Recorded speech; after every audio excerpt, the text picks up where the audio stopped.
We're a little over a month away now from Election Day, 36 days to be exact, and we have some new polling, a new view of a potentially decisive factor in November, the Latino vote. That demographic now makes up the second largest eligible voting bloc in America. And our latest poll shows Vice President Harris has a 14-point lead over former President Trump among Latino voters. However, that is the smallest edge for Democrats in years. Let's discuss all of this with NBC News national political correspondent Steve Kornacki at the big board. Also with us, NBC's David Noriega in the battleground state of Nevada, and MSNBC contributor Paula Ramos. And her brand new book is called Defectors, The Rise of the Latino Far Right and What It Means for America. But let me start with you, Steve.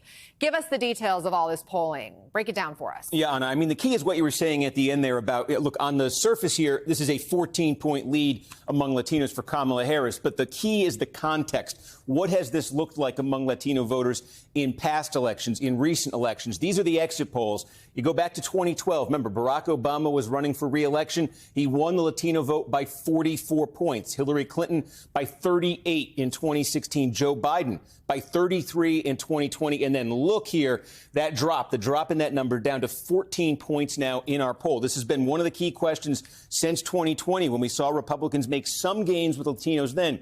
Could they lock those in? Could they expand them? Our poll suggests they may very well be expanding those gains they made in 2020. What's driving it? A couple of big gaps here. There's a gender gap. Among men, the Trump-Harris race is tied.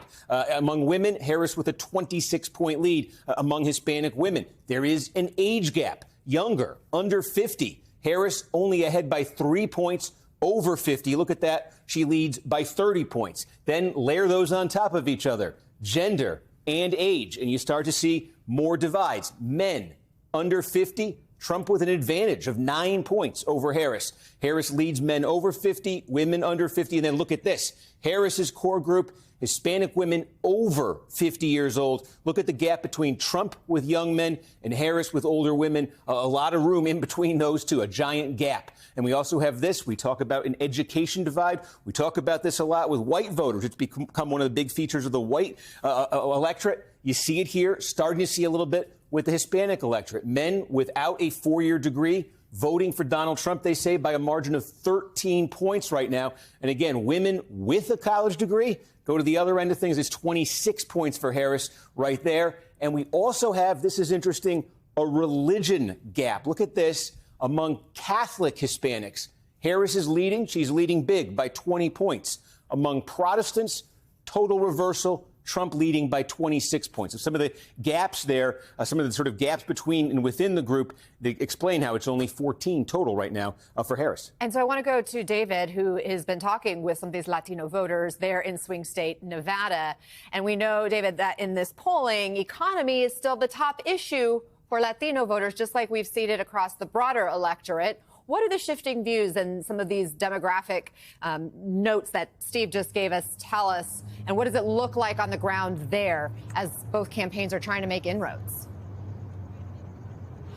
Yeah, Anna, so I am on the east side in Las Vegas, which is the Latino part of town. And I've been speaking to voters here for a few days, and a couple of things stand out. First of all, it is near universal that the first answer that I get when I ask people what is the main issue that they care about is the economy, particularly the cost of living, pretty much without exception. Beyond that, though, there is a diversity of opinions. And the impression that I've gotten from talking to people here is that this is a community that is torn between the two candidates. And as the polling shows, they're torn between the two candidates and two parties more so than they have been in, the last 20 years. And that really comes out in talking to voters because they're torn within their households. They're torn within the community. They're even torn within themselves in choosing who they're going to vote for, which issues, which values are the ones that are going to ultimately guide their decisions at the ballot box. I want to play you clips from a couple of interviews that I did recently over the course of the weekend at a park very near where I am now, where there was a youth soccer league happening. We were talking to some parents, and I'm going to play you clips from two different interviewees, and then I'll talk a little bit about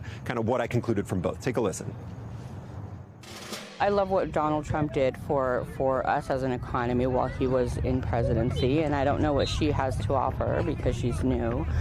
So that's kind of like taking a chance on her, so that's what I mean. But I do like how she is doing a lot of things for small businesses. The 4 years he was in office, we were doing good, absolutely good. Kamala, she's already in office and ain't done. And, you know, I mean, there was more work too. We were able to afford things.